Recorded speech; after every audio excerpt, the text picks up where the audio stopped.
A raging inferno, 500,000 hectares gutted in the Canadian province of Alberta. Help is needed.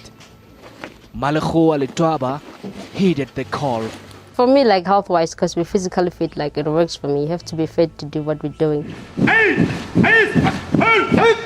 She's among 301 South African firefighters that will make their way up north.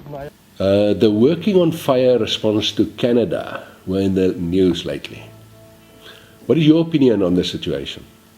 I think that in terms of the response was probably an example of how well things can be arranged. The advantage that I think working on fire had was the fact that it was an incident in progress. So they were responding to a fire which was still burning. They still needed to do a lot of work there.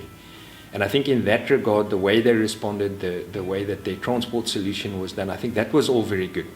The problem came when there were pay disputes and those kind of issues which led to the operation being cut short. Remember these guys?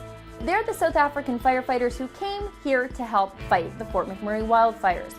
Their joyful dance in the Edmonton International Airport after their exhausting transcontinental journey became an instant viral video about a week ago. But what we don't know is that things went really bad for those South Africans as soon as they got here. And now they're involved in a work stoppage because of a pay dispute. I honestly believe that those are issues that need to be sorted out well before the time. It's an unprecedented situation. I've never heard of that happen before. And I think if the criticism that there is around this whole situation is that matters such as that need to be placed aside. A firefighter never let tools down. If there's an argument, you will sort it out at the station. But on the job, you put your full weight behind the object. And even if it's a fire or it's a structural fire, if it's a grass fire, if it's a rescue, you finish the job with everything you've got. As an incident commander, dealing with the incident, in this case the Canadians, it's not something that you need to deal with. You've got an incident that you're dealing with.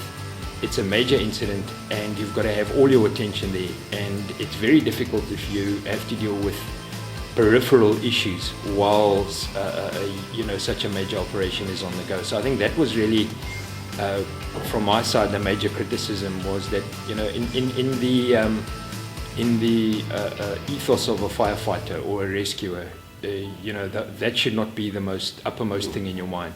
I mean, if there are realistic problems, they need to be addressed, but the emergency should be the priority.